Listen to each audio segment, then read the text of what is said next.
छात्रों, इस वीडियो में अध्ययन करेंगे कक्षा 12वीं हिंदी युवक भारती का चौथा पाठ जिसका नाम है आदर्श बदला। अब विद्यार्थी मित्रों, आदर्श बदला यानी क्या, वो थोड़ा ध्यान से सुनिए। यदि बदले की भावना किसी के मन में उत्पन्न हिंसा को समाप्त कर जीवन को सम्मान करने की सीख देती है, उसे आदर्श बदला कहा जाता है। और इस पाठ के लेखक है सुदर्शन। अब लेखक का परिचय देखते हैं। सुदर्शन जी का जन्म 29 मई 1895 को सियालकोट में हुआ। आपका वास्तविक यानी असली नाम बद्रीनाथ है। आपने प्रेमचंद की लेखन परंपरा को आगे बढ़ाया है। साहित्य को लेकर आपका दृष्टिकोण सुधारवादी रहा है। आपकी रचनाएं आदर्शोन्मुख यथार्थवाद को रेखांकित यानी उल्लेख करती है। साहित्य सृजन के अतिरिक्त आपने हिंदी फिल्मों की पटकथाएं और गीत भी लिखे हैं। यानी उन्होंने साहित्य का सृजन तो किया ही, उसी के साथ साथ उन्होंने फिल्म के लिए कहानियाँ भी और गीत भी लिखे हैं। हार की जीत आपकी प्रथम कहानी है। ध्यान में रखिए विद्यार्थी मित्रों, सुदर्शन जी की प्रथम कहानी है हार की जीत। हिंदी साहित्य में विशिष्ट स्थान रखती है। आपकी कहानियों की भाषा सरल है। उन्होंने जो कहानियां लिखी है उन कहानियों की भाषा एकदम सरल, पात्रानुकूल तथा प्रभावोत्पादक है, यानी प्रभावशाली है। आपकी कहानियां घटना प्रधान है। उन्होंने जो कहानियां लिखी है वह जीवन यापन करते समय जो समाज में घटनाएं घटित होती है उनको विषय बनाकर उन्होंने कहानियों का सृजन किया है।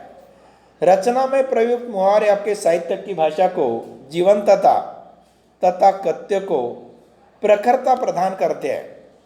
आपका निधन 9 मार्च 1967 में हो गया। अब देखते हैं सुदर्शन जी की प्रमुख रचनाएं। पुष्पलता, सुदर्शन सुधा, तीर्थ यात्रा, पनघट कहानी संग्रह, सिकंदर, भाग्यचक्र नाटक, भागवती उपन्यास, ऑनररी मजिस्ट्रेट, प्रहसन आदि आपकी प्रमुख रचनाएं। तो विद्यार्थी मित्रों, अब देखते हैं विधा परिचय। कहानी भारतीय साहित्य की प्राचीन विधा है। जो कहानी है वह भारतीय साहित्य की प्राचीन यानी पुराना प्रकार है। कहानी जीवन का मार्गदर्शन करती है। जब हम कहानी पढ़ती है तब वह कहानी हमें जीवन यापन करते समय हमें मार्गदर्शन करती है। जीवन के प्रसंगों को उद्घाटित करती है।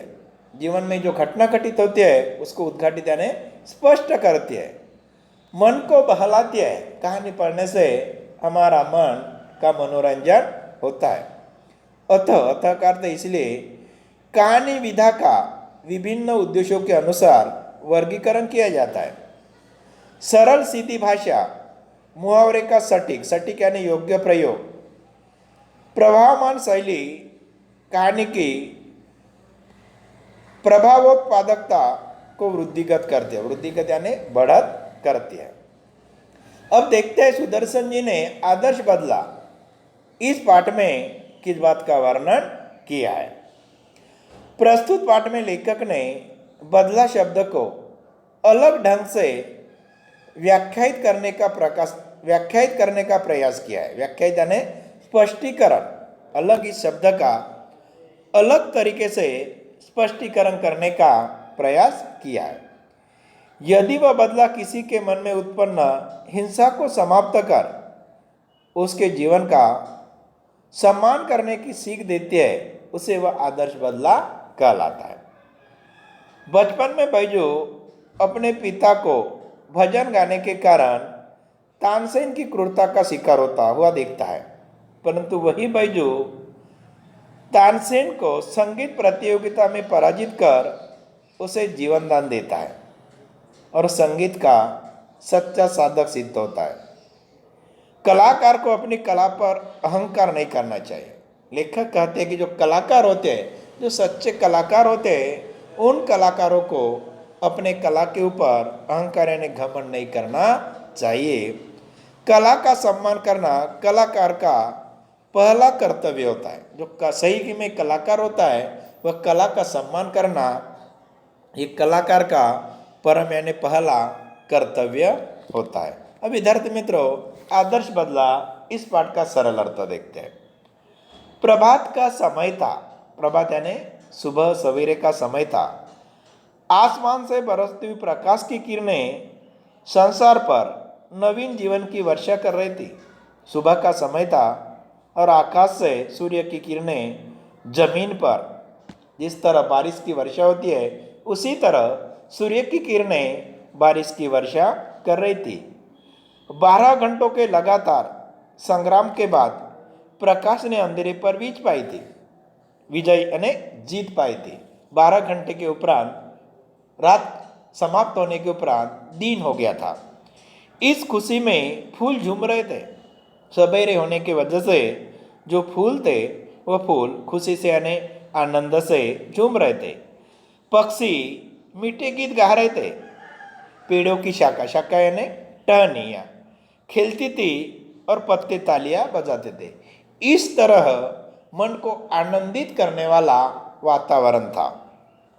चारों तरफ खुशियां झूमती थी, चारों तरफ गीत गूंजते थे।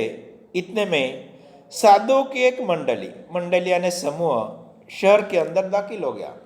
ऐसा अच्छा वातावरण था। ऐसे अच्छे वातावरण में साधुओं का एक समूह शहर के भीतर उनका प्रवेश होता है। उनका ख्याल था, उनका यानी किसका, साधुओं का ख्याल यानी विचार था, मन बड़ा चंचल है। साधु कहते थे कि जो मनुष्य का मन है वो बहुत ही चंचल होता है। अगर इसे काबू में न हो तो इधर उधर भटकने लगता है। विद्यार्थी मित्रों, इंसान को अपने मन के ऊपर नियंत्रण रखना चाहिए। यदि इंसान अपने मन को अपने नियंत्रण में नहीं रखता तो अपना मन इधर उधर भटकते ही रहता है और अपने स्वामी को विनाश की खाई में गिराकर नष्ट कर डालता है और मनुष्य को विनाश यानी बर्बादी के खाई में डालकर मनुष्य का जीवन नष्ट कर देता है। इसलिए विद्यार्थी मित्रों, मनुष्य की जो मन होता है उम्र के हिसाब से चंचल होता है। उस मन के ऊपर आदमी ने नियंत्रण रखना चाहिए, अपने काबू में रखना चाहिए। इसी भक्ति की जंजीरों में जकड़ देना चाहिए और अपने मन को किसी भक्ति में लगा देना चाहिए। साधु गाते थे। साधु एक गीत गाते हुए शहर में अंदर प्रवेश किया। सुमर सुमर भगवान को, मूर्ख मत खाली छोड़ इस मन को। सुमर यानी स्मरण, याद कर। तो उस गीत का अर्थ था कि मनुष्य तू याद कर, किसे, भगवान को, ईश्वर को याद कर। मूर्ख मत खाली छोड़ इस मन को। हे मूर्ख मनुष्य, तू अपने इस मन को खाली मत छोड़। इस तरह गीत गुनगुनाते हुए साधु की मंडली शहर में उन्होंने प्रवेश किया था। जब संसार को त्याग चुके थे, जो साधु लोग होते थे वह संसार को त्याग चुके थे। उन्हें संसार से कोई लोभ मोह नहीं रहता। उन्हें सुरताल की भी परवाह नहीं थी।